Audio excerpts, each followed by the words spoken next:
Did you know? There's a museum in Japan dedicated entirely to rocks that look like human faces.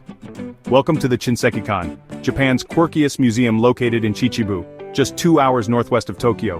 Here, you'll find over 1,700 rocks, with around 900 sporting human faces.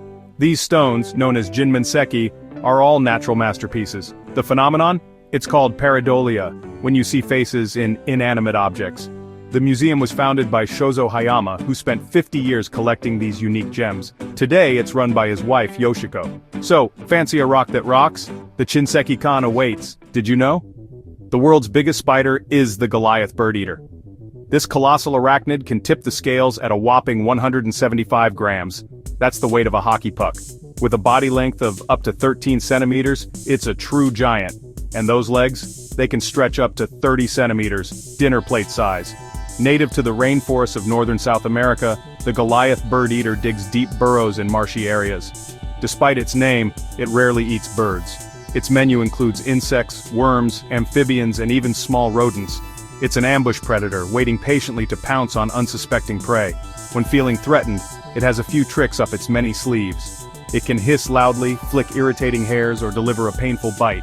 But don't worry, its venom is mild to humans, like a wasp sting. Did you know?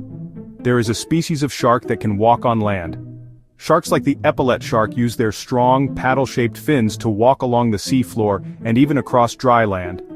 Imagine a shark moving like a salamander. Pretty wild, right? Why do they walk? Well, these sharks live in shallow coral reefs and tide pools in Australia, Indonesia, and Papua New Guinea. When the tide goes out, they stroll between pools to hunt for crustaceans, worms, and small fish. It's like a buffet with fewer escape routes for their prey. And if their tide pool becomes too low in oxygen or too warm, they simply crawl to a better spot. Talk about problem solving. But wait, there's more. These sharks can survive for over an hour with almost no oxygen by slowing their heart rate and breathing. It's like the ultimate yoga practice. So next time you're at the beach, keep an eye out. You might just spot one of these walking wonders. Did you know? Many frog species can change their skin color. Meet the masters of disguise. These little wizards use special skin cells called chromatophores. Melanophores for dark shades, xanthophores for yellows and reds, and iridophores for iridescent blues and greens. Imagine layering these pigments like a sandwich. Blue light from iridophores mixes with yellow from xanthophores to make green. It's like nature's own color palette. Frogs change color for camouflage, to stay warm or cool, and even to impress mates. Picture this. A male moorfrog turning bright blue to woo a lady. Smooth move, right? And it's not just about looks. Their color can reveal stress or health like a built-in mood ring. From gray tree frogs blending with bark to Perron's tree frogs changing in under an hour, these amphibians show us the colorful side of survival. So, next time you see a frog, take a closer look. You might just catch a magic act in progress. Did you know? There's a species of spider that can fly through the air. Well, they kinda do. Meet the amazing world of spider ballooning. Spiders, especially the tiny ones and spiderlings, have a nifty trick to travel long distances. It's called ballooning, and it's like nature's version of hang gliding. First, our 8-legged friend climbs to a high point. Think grass blade, fence post, or a tree branch. Next, it does a little spider ballet, standing on tiptoes, abdomen in the air, sensing the breeze. Then, it releases fine silk threads from its spinnerets. These threads catch the air currents, or even Earth's natural electric fields. And voila! The spider is airborne, sometimes traveling for hundreds of miles. Why do they do it? To escape crowded homes, find new territories, or even dodge predators. Did you know? Nomophobia is the fear of being without your phone. Imagine you've left your phone at home or your battery's dead. Panic attack incoming? Symptoms range from anxiety and restlessness to, believe it or not, sweating and shaking. It's like your phone's your lifeline. Crazy, right? So why does this happen? Well, we rely on our phones for everything: social media, news, navigation, and even validation. It's no wonder we freak out without them.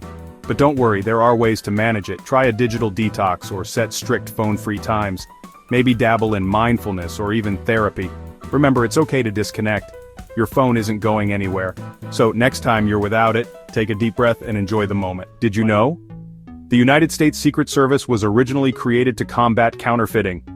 Back in 1865, the United States was facing a serious problem: counterfeiting. Believe it or not, up to half of all the money in circulation was fake.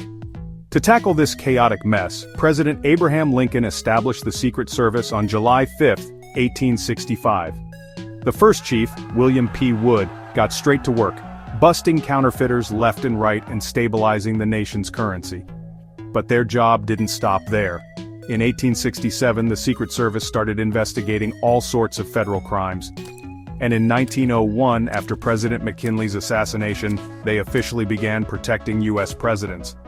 Fast forward to today, the Secret Service has a dual mission, investigating crimes like identity theft and cybercrime, and protecting national and visiting dignitaries. Did you know? The world's longest mountain range is actually underwater. It's called the Mid-Ocean Ridge, and it stretches for nearly 65,000 kilometers. More than 90% of this colossal range lies beneath the waves, with some peaks forming islands like Iceland and the Azores. So how does it form? The Earth's tectonic plates pull apart at divergent boundaries, letting magma rise and solidify to create new crust. This process, called seafloor spreading, builds our underwater mountains. Depending on the spreading rate, these ridges can have steep slopes with deep rift valleys or gentler profiles. Plus, the mid-ocean ridge is buzzing with activity. Volcanic eruptions, hydrothermal vents, and even earthquakes shape this dynamic landscape. And let's not forget the biodiversity. Around hydrothermal vents, unique ecosystems thrive in the dark, relying on chemosynthesis instead of sunlight. Did you know? Some penguin species can leap up to 6 feet in the air. They release tiny air bubbles from their feathers, reducing drag and rocketing themselves upwards. It's a combo of air lubrication and powerful flippers. Why? To dodge predators, get onto land, and save energy. Adelie penguins can jump nearly 10 feet, while rockhoppers, though smaller, still manage 3 to 4 feet. Talk about making a splash, and they even porpoise like dolphins to keep up the pace and confuse predators. Penguins, truly nature's torpedoes, did you know? The world's oldest known living organism is a seagrass meadow. Say good day to Posidonia australis, also known as ribbonweed, found in Shark Bay, Western Australia. This underwater meadow covers a mind-boggling 180 square kilometers. That's about the size of Washington, D.C., but wait, it gets even cooler. This ancient plant is at least 4,500 years old. It's been around since the Bronze Age. How does it do it?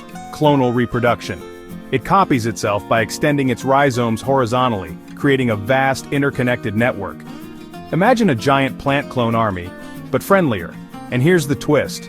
It's a polyploid, meaning twice the usual number of chromosomes, making it super resilient. Thanks to scientists from the University of Western Australia, we now know this seagrass meadow is a vital ecosystem, providing homes for marine life, stabilizing sediments, and even helping in carbon sequestration. Talk about multitasking, did you know? Alien hand syndrome is a phenomenon in which one hand is not under control of the mind. Alien hand syndrome, or AHS, is a real neurological phenomenon where one hand, or sometimes a leg, moves and acts on its own. This isn't a twitch or a spasm. These movements are complex and purposeful.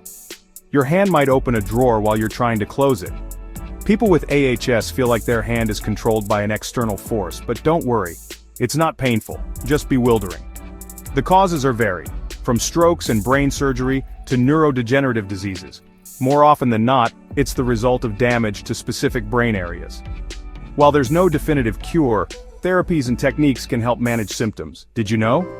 Cats are less prone to injuries when falling from 6 stories or more versus 5 stories. Here's why. First up, terminal velocity. Cats reach their max falling speed quickly, within 5 to 7 stories. Once they stop accelerating, it's like hitting a speed limit mid-air. Then, the relaxation theory. From shorter heights, cats might not have enough time to fully orient and relax. Higher falls give them more time to engage their righting reflex, twisting mid-air to land on their feet. They also relax their muscles, spreading their limbs like a furry parachute. This increases air resistance and distributes the impact more evenly. Think of it as their way of saying, "I got this." But remember, even from great heights, injuries can still happen. High-rise syndrome is real, and prevention is key. Secure those windows and keep your feline friends safe. Got a cat? Love them enough to keep them grounded. Did you know? More Americans visited libraries than movie theaters in 2019. According to a Gallup poll from December 2019, U.S. adults visited libraries an average of 10.5 times a year. That's nearly double the 5.3 trips to the cinema. Visiting the library isn't just for bookworms, It tops the list of cultural activities, beating out sporting events, concerts, and even trips to national parks. Women especially love libraries, visiting nearly twice as much as men. And young adults, they're the most frequent visitors, possibly due to college demands. Libraries are popular because they offer free services, from books and DVDs to Wi-Fi and printing. They're community hubs, providing a place to gather without spending a penny. And let's not forget, with streaming services booming, fewer trips to the movies make libraries an even more attractive option. Did you know? When the moon is directly overhead, you will weigh slightly less. The moon's gravity pulls upwards, opposing Earth's gravity that pulls you down. The result? A slight reduction in the net force acting on you, making you weigh a fraction of a milligram less. Imagine being pulled in two directions at once, Earth pulling you down and the moon pulling you up. That's the secret to this tiny weight loss trick. But how slight is slightly? For a 100 kilograms person, it's just a few tens of milligrams, so don't expect to ditch the gym just yet. Interestingly, this is the same force that causes ocean tides. Your body experiences a mini tidal effect, and guess what? You also weigh a bit less when the moon is directly underfoot, so next time you feel lighter, thank the moon. It's literally got your back, or should I say, your weight. Like and subscribe for more fun facts.